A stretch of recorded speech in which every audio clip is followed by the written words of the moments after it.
ձեր կնոջ Զարայի ընտանիքը ինչպես ընդունեց ձեզ, ձեր կարգավիճակը։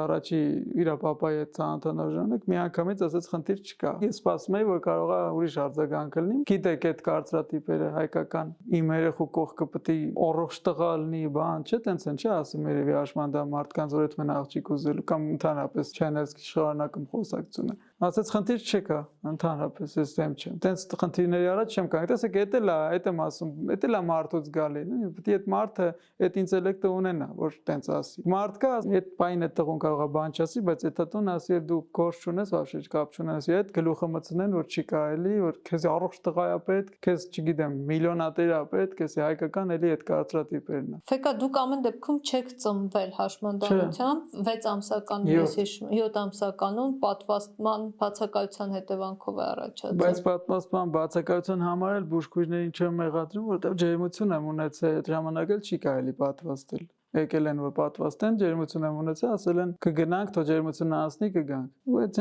պերիոդին էլ վարակվել եմ, էլի այդ հիվանդություն։ Չի եղել փուլեր, որ չարանաք, ամբողջություն ունենաք, ասեք ինչի է ում ասեմ, ասում, չէ, չի եղել տենց չարանալ, բայց տեղեր կա, օրինակ զգացնել տալիս է։ Օրինակ երեխան որ գայս է մոտս, ասենք ուզում է ես յան գրկեմ տանեմ դուրս։ Այդ ժամանակ հասկանում ես, որ ասենք լավ կլիներ որ կարողանայի գրկեի, բայց կապ չունի, դրա համար զառան կա, որ կարա գրկի։ Ամեն ինչ կոմպենսացվում է, հիմա տենց է ստացվել, ինչ անես։ Միակ այդ քիչ բայրից է, որ ասում եմ ափսոս։